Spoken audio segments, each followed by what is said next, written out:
Ang kahalagahan ng pag-iipon para sa mga migranteng manggagawa. Tatalakayin natin ang mga sumusunod. Bakit kinakailangan mag-ipon ng pera sa Canada? Dalawang pangunahing dahilan kung bakit kinakailangan mag-ipon sa Canada. Mga tips sa pagsisave na makakatulong sa iyo. At panghuli, ang konklusyon. Bakit kinakailangan mag-ipon ng pera sa Canada? Sa workshop na ito, tutulungan ka naming maunawaan ang kahalagaan ng pag-iipon ng pera sa Canada. Napakaraming paraan para makatipid ng pera sa Canada, ngunit mahalagang makabuo ng plano. Sa buong workshop na ito, bibigyan ka namin ng mga tip kung paano ka makakatipid. Ang pag-iipon ng pera ay isang kritikal na aspeto ng pinansyal na kalusugan at katatagan para sa lahat ng mga Canadian, mga bagong dating, kabilang ang pansamantalang dayuhang manggagawa. Dalawang pangunahing dahilan kung bakit kinakailangan mag-ipon sa Canada. Mga hindi inaasahang gastusin. Maaaring tumaas ang anumang hindi inaasahang gastos dahil sa mga biglaang pangangailangan tulad ng pagkawalan ng trabaho, pagkumpuni ng sasakyan o medical na emergency.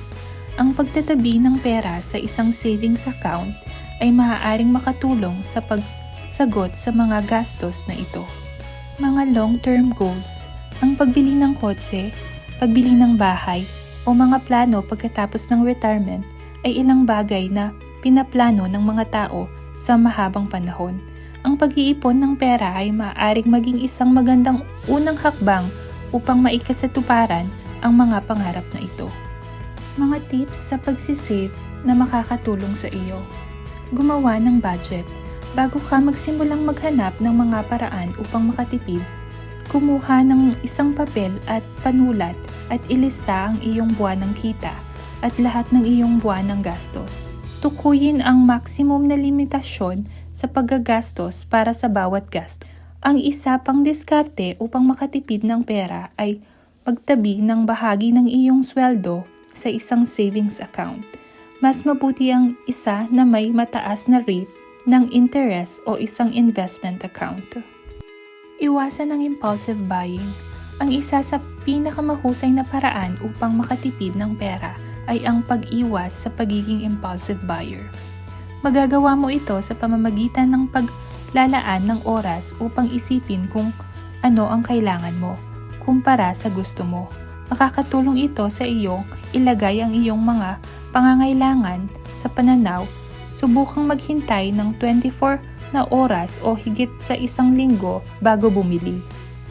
Gumawa ng listahan. Tanungin ang iyong sarili sa mga parehong uri ng mga tanong.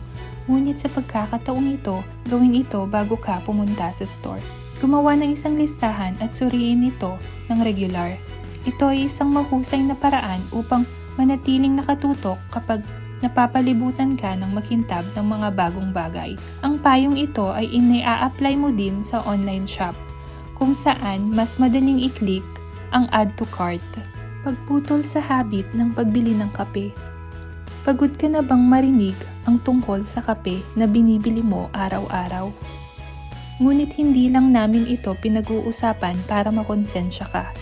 Sa $3 na isang kape o $5, 5 araw sa isang linggo, ito ay nagdaragdag ng halos $800 sa pagtatapos ng taon. Subukang gumawa ng kape na mula sa bahay. Gumamit ng kupon. Maaari kang mag-subscribe sa mga ganitong uri ng libreng site sa pamamagitan lamang ng pagbigay ng iyong postal code o email address. Makakatanggap ka ng diskwenta para sa mga groceries, restaurant, beauty treatment, hotel night, klase at iba pa. I-download ang Flip app para sa higit pang pagtitipid bawat linggo. Gumawa ng iyong lunch sa trabaho.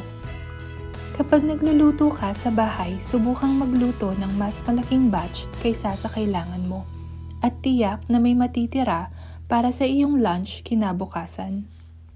Iwasan ang ilang uri ng paggasta. Halimbawa, bawasan ang lahat ng gastos sa libangan sa loob ng isang linggo. Ihinto ang pag-inom ng alak sa loob ng 1 buwan? O hamunin ang iyong sarili na magluto ng hapunan sa bahay sa loob ng 30 days? Samantalahin ang mga libreng aktibidad sa iyong komunidad. Maraming libreng aktibidad na inaalok ng iyong bayan o lungsod. Nag-aalok sila ng mga libreng event, gaano man kalaki o kaliit ang iyong lungsod. Makakahanap ka ng isang libreng aktibidad. Para sa higit pang mga libreng aktibidad, maaari mo kaming i-follow sa aming Facebook page, Migrant Worker Community Program, para sa mga libreng aktibidad sa komunidad. Konklusyon, ito ay ilan lamang sa mga tips sa pagtitipid na maaari naming irekomenda upang matulungan kang makatipid sa taong ito. Ang pag-iipon ng pera ay mahalaga para sa mga migranting manggagawa dahil nagbibigay ito ng pinansyal na seguridad. Tumutulong ito sa pagbuo ng safety net para sa mga emergency at nagbibigay daan sa kanila na makamit ang mga pangmatagalang layunin. Nagsisilbi itong buffer laban sa mga hindi inaasahang hamon at mag-navigate sa mga kawalan ng katiyakan sa isang bagong kapaligiran.